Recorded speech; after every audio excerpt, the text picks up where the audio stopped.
রোজ বলছে তৃণমূল চোর, কোথায় চুরি করেছে? মমতা ব্যানার্জি জেলে যাক এবং বাংলার মানুষ মুক্তি পাক, এটা আপনারা অনেকেই চান। এবার হয়তো আপনাদের স্বপ্নটা পূরণ হতে চলেছে। थोड़े दिन के बाद ममता दीदी जेल में होंगी। ইনি হলেন দিল্লির মুখ্যমন্ত্রী, আর ইনিও না এই মমতা ব্যানার্জির টাইপেরই আর কি ওই মুখ্যমন্ত্রী। তো ইনার ব্যাপারে পরে আসছি, আগে মমতা ব্যানার্জির কিছু ডায়লগ আপনাদেরকে একটুখানি শোনাই। রোজ বলছে তৃণমূল চোর, কোথায় চুরি করেছে? কার পকেটে চুরি করেছে জিজ্ঞেস করুন, একটা হাওয়া তুলে দিয়েছে, গোয়েবলেস কয় দেয়। চুরিটা করেছে, প্রমাণটা কোথায়? চুরিটা করেছে, প্রমাণটা কোথায়? তৃণমূলের বর্তমানে প্রাক্তন শিক্ষামন্ত্রী তার থেকে তার প্রায় 103 কোটি টাকার সম্পত্তি বাজেয়াপ্ত করেছে। এর মধ্যে থেকে 48.22 কোটি টাকার হাউস, ফ্ল্যাট এবং জমি এবং আলাদা আলাদা 32টি ব্যাংক অ্যাকাউন্ট থেকে 7,89,00,000 টাকা বাজেয়াপ্ত করেছে। নগদ অর্পিতার ফ্ল্যাট থেকে 49 কোটি টাকা বাজেয়াপ্ত করেছে এবং সঙ্গে আরো 40টি সম্পত্তি, মানে আর কি আলাদা আলাদা রকমের ওই সব কি সব সম্পত্তি, সেগুলো 40টি সম্পত্তি ইডি বাজেয়াপ্ত করেছে। এই টাকাগুলো এবং এই সম্পত্তিগুলো যদি চুরি দুর্নীতির টাকা না হয়, তাহলে প্রাক্তন শিক্ষামন্ত্রী পার্থ তৃণমূলের বড় নেতা, 2 নম্বর নেতা, তো সে কেন নিজের সৎভাবে কামানো টাকা বলে দাবি করছে না? চুরিটা করেছে, প্রমাণটা কোথায়?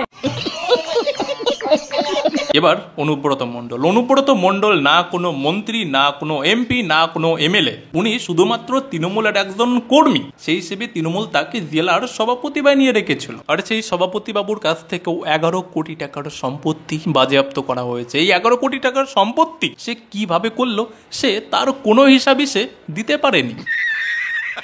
আর শুধু এই নয়, পরবর্তীতে অনুব্রত মণ্ডল এবং তার মেয়ে সুকন্যাকে প্রশ্ন করেও তদন্তকারীরা 121 কোটি টাকা, বেশি না, মাত্র 121 কোটি টাকার সম্পত্তিরও হদিশ পেয়েছে। চুরিটা করেছে, প্রমাণটা কোথায়? এগুলো তো পুরনো ব্যাপার, আর পুরনো লোকেদের এত বড় একটা লিস্ট রয়েছে না, যে লিস্টের উপরে ভিডিও বানাতে গেলে একটা 4 ঘন্টার ভিডিওতেও হয়তো শেষ হবে না। তো সেই জন্য পুরনো ব্যাপারগুলো সাইড করে আপনাদেরকে একদম পুরো তাজা ঘটনার লিস্ট দেখাচ্ছি। এটা মাত্র 1.5 মাস আগের ঘটনা। শেখ শাহজাহানের 11.78 করোড় টাকার সম্পত্তি বাজেয়াপ্ত অলরেডি হয়ে গিয়েছে। তারপরে ইডি আবার গত 2 দিন আগেই আদালতে দাবি করেছে শেখ শাহজাহান নাকি দুর্নীতির টাকা দিয়ে, শুধুমাত্র দুর্নীতি করার টাকা দিয়ে নাকি 260 কোটি টাকার সম্পত্তি করেছে। চুরিটা করেছে, প্রমাণটা কোথায়? একবার ভাবুন যে শুধুমাত্র একজন তৃণমূলের সাধারণ নেতা হয়ে যদি 260 কোটি টাকার সম্পত্তি করা যায়, তাহলে উপরের লেভেলের নেতারা কি করে রেখেছে বুঝতে পারছেন? বলেন কি? আর এবার অভিষেক ব্যানার্জি তিনি কিন্তু অন্য কেউ নন, ইনি হচ্ছেন বাংলার মুখ্যমন্ত্রী মমতা ব্যানার্জির নিজের ভাইপো, যিনি আজকে মঞ্চের উপরে দাঁড়িয়ে সবাইকে হুমকি দিচ্ছেন যে কোথায় তৃণমূল চুরি করেছে, কোথায় দুর্নীতি হয়েছে, প্রমাণ দাও, প্রমাণ না দিতে পারলে যে চোর বলবে তার ব্যাপারে মানহানি মামলা করবে সেই লোকটার নিজের ভাইপো। তারও নাকি 7.5 কোটি টাকার সম্পত্তি বাজেয়াপ্ত করার প্রক্রিয়া শুরু হয়ে গেছে। চুরিটা করেছে, প্রমাণটা কোথায়? আর হ্যাঁ, এই সমস্ত বিষয়ে যদি কারোর মনে কোনো সন্দেহ থাকে যে আমি তো ভাই মোদি ভক্ত না, তো আমি তো সবাইকে ম্যানুপুলেট করছি, মিথ্যে কথা বলছি, চিন্তার কোনো কারণ নেই। এই ভিডিওর ডিসক্রিপশনে সমস্ত রকমের প্রুফ আমি লাগিয়ে দিয়েছি, একবার একটু চেক করে নেবেন। তো এত সব চুরি দুর্নীতির প্রুফ সবার সামনে থাকার পরেও আপনারা কিন্তু তৃণমূলকে চোর বলবেন না, তা না হলে আমার মতো গলায় 11টা কেসের মালা নিয়ে আপনাদেরকেও ঘুরতে হবে। আমি তো কোর্টে যাচ্ছি ডিফার্মেশনে, ওই রোজ সংবাদপত্রে উল্টোপাল্টা বলা, আমি নিজে মামলা করছি। প্রকাশক নেই, প্রচারক নেই, কাগজগুলো টাকা পাচ্ছে আর ছেড়ে দিচ্ছে। আমি এবার ছাড়বিয়ার পাত্রী নই, আমি ওটা ধরবো এবং ভালো করে আটো করে ধরবো। তাহলে কি এতদিন এই যে মিডিয়ার লোকেদেরকে এবং ইউটিউবারদেরকে যে এতদিন যা কিছু করা হয়েছে, সেগুলো কি আটোসাটো করে ধরা ছিল না নাকি? আর তার থেকেও যদি বেশি আটোসাটো করে যদি ধরতেই হয়, তাহলে তো সবার আগে কুণাল ঘোষকে আমার মনে হয় ধরা উচিত। কারণ কুণাল ঘোষই একমাত্র সেই ব্যক্তি, যে ব্যক্তি এই বাংলার সব থেকে বড় নিউজ চ্যানেলে বসে মাত্র কয়েকদিন আগে তৃণমূলকে চোর বলেছে। পার্থ চট্টোপাধ্যায় যেই গন্ডগোলটায় যুক্ত, এটা দলের কাছে অনেক আগে থেকে খবর ছিল। বলছো কি? এটা 2021-এর ভোটের আগে থেকে খবর ছিল। তো এবারও কি তৃণমূলকে চোর বলার প্রুফ হিসেবে এটা যথেষ্ট নয়? মানে কুণাল ঘোষ নিজে তৃণমূলের মুখপাত্র ছিল, সেই লোক নিজে সেই লোক নিজে তৃণমূলের ব্যাপারে এইসব কথা বলছে এবং বাংলার সব থেকে বড় নিউজ চ্যানেলে বসে। বুঝতে পারছেন ব্যাপারটা? আর এইরকম একটা দুটো ঘটনা নয়, এরকম একটার পর একটা ঘটনা সামনে এসছে।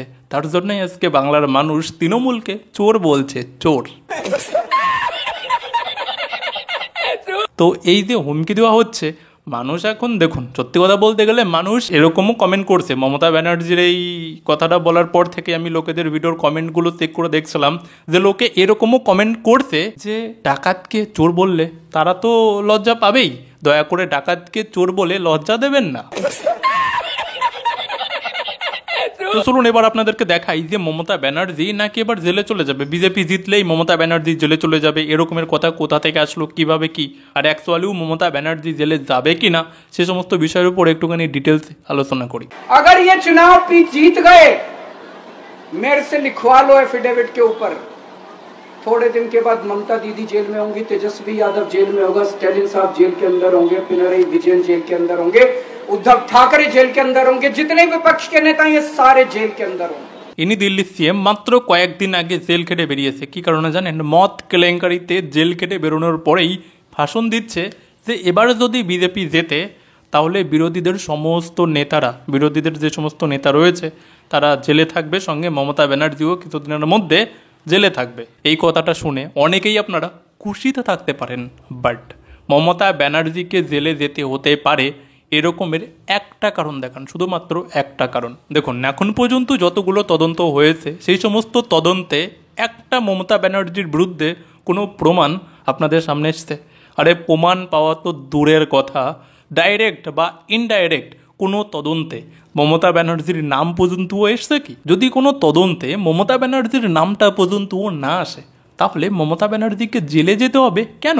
আর এই বিষয়ে যদি আপনারা আমার রায় জানতে চান তাহলে আমার যতদূর যা মনে হয়, আমি আমার ছোট দিমাগ দিয়ে আমি যা বুঝতে পেরেছি আজ পর্যন্ত এই রাজনৈতিক ব্যাপারে, আমার মনে হয় মমতা ব্যানার্জিকে কোনোদিনই জেলে যেতে হবে না। কারণ মমতা ব্যানার্জির নাম এখনও কোনো কিছুতে আসেনি, আর যদি আসার হতো না তাহলে এতদিন চলে আসতো। তবে হ্যাঁ, আগামী দিনে যদি কোনো নতুন দুর্নীতি সামনে আসে বা যে সমস্ত তদন্তগুলো চলছে সেই সমস্ত তদন্তের মধ্যে থেকে যদি মমতা ব্যানার্জির নাম যদি কখনো বেরিয়ে আসে তাহলে হয়তো সেটা হলেও হতে পারে। তবে আবারও বলছি, মমতা ব্যানার্জির নাম যদি আসার হতো না তাহলে অনেক আগেই চলে আসতো। আর আশা করি এর থেকে বেশি কিছু ভেঙে বোঝানোর কোনো বুদ্ধিমান লোকেদের নিশ্চয়ই প্রয়োজন নেই। তাছাড়াও দিল্লির ওই জেল কাটা সিএম মমতা ব্যানার্জিকে নিয়ে যা বলার তা তো বলেইছে, সঙ্গে উত্তরপ্রদেশের আমাদের সবার প্রিয় যোগী আদিত্যনাথকে নিয়েও একটা কথা বলেছে। কি বলেছে আপনারা নিজে এখানেই শুনুন। अगर ये चुनाव जीत गए, मेरे से लिखवा लो, 2 महीने के अंदर उत्तर प्रदेश का मुख्यमंत्री बदल देंगे। योगी आदित्यनाथ की राजनीति खत्म करेंगे, उनको भी निपटा देंगे।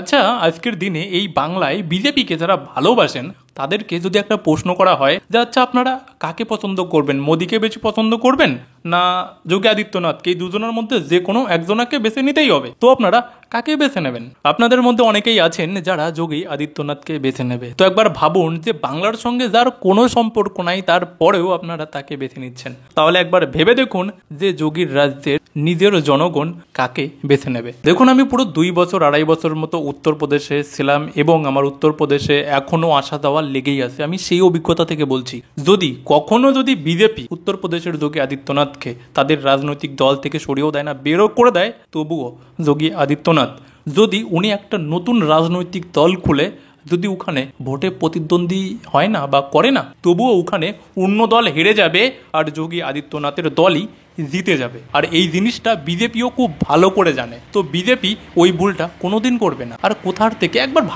ভাবুন যে কোনো চোর জেল খেটে এসে সে বাইরে এসে লোককে জ্ঞান দিচ্ছে যে ভাই চুরি করা ঠিক না, চুরি করবেন না, সে নিজে বড় বড় সাধু দেখাচ্ছে, তাহলে সেটাকে আপনারা কিভাবে দেখবেন? দেখুন, আমি আপনাদেরকে আরও একটা কথা বলছি, এই ভারতবর্ষের প্রায় সব জায়গাতেই মোদি রব চলে, মোদির আর কি ওই ছবিটাই আর কি সমস্ত নেতাদের রব চলে। কিন্তু ভারতবর্ষের এমন একটা জায়গা রয়েছে যেখানে মোদি রবের থেকেও যোগী রবটা বেশি চলে, আর সেই জায়গাটা কোনটা জানেন?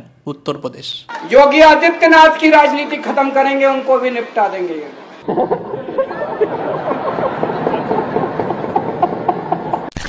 তো সর্বশেষ এইরকম প্রুফের সঙ্গে এডুকেশনাল ভিডিও যদি আপনারা আগামী দিনেও দেখতে চান তাহলে এই ভিডিওতে লাইক করে দেবেন এবং এই চ্যানেলটাকে সাবস্ক্রাইব করে রাখবেন। আর যারা গত ভিডিওটা দেখেননি পাশে দিলাম, যদি সময় থাকে তাহলে দেখে নেবেন। তো সবাই ভালো থাকবেন, বাই।